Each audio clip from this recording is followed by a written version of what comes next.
Alors, Steak, ils sont plutôt satisfaits. Bon, après, Hülkenberg a été moins performant qu'à Silverstone, pour le coup. Tu vas nous expliquer ça, Nico. Qu'est-ce qui s'est passé pour lui? Une course assez inhabituelle. Dès le départ, nous avons dû attendre plus d'une heure et demie après le premier tour de formation pour que la météo s'améliore. Perdre des points d'une seule seconde à la fin est évidemment décevant. Nous avons dû faire un deuxième arrêt au stand à environ 11 tours de l'arrivée.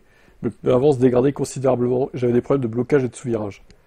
Rester en piste n'était pas envisageable, surtout avec notre réglage à plus d'appui que Pierre Gasly, qui était derrière nous et avait moins d'appui.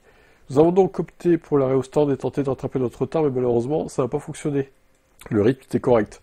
Gabi a marqué de précieux points, ce qui est important pour le constructeur. Une fois de plus, on a prouvé que nous étions compétitifs au milieu de peloton.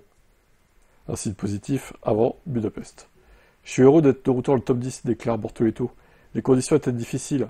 Un départ humide suivi d'une piste sèche rend les choses imprévisibles. Mais nous sommes restés concentrés, avons pris les bonnes décisions.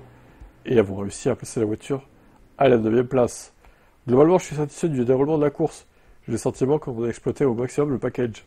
Rythme de soleil tout le week-end. C'est tout à l'honneur de l'équipe de m'avoir fourni une voiture performante. Bien sûr, en tant que pilote, on a toujours envie de se battre pour les bonnes places. Mais c'est un bon résultat et de nouvelles avancées significatives. On avance dans la bonne direction, ça me donne de la confiance, etc. Voilà, donc bonne dynamique hein, pour Sauber. Maintenant, attention, parce que dans le midfield, ça se resserre de plus en plus. Hormis Alpine, qui, bon, voilà, qui, à mon avis, décollera pas de la dernière place. Mais c'est vrai que globalement, c'est pas mal. C'est très serré. À voir maintenant ce que ça donnera pour la Hongrie et le reste de la saison.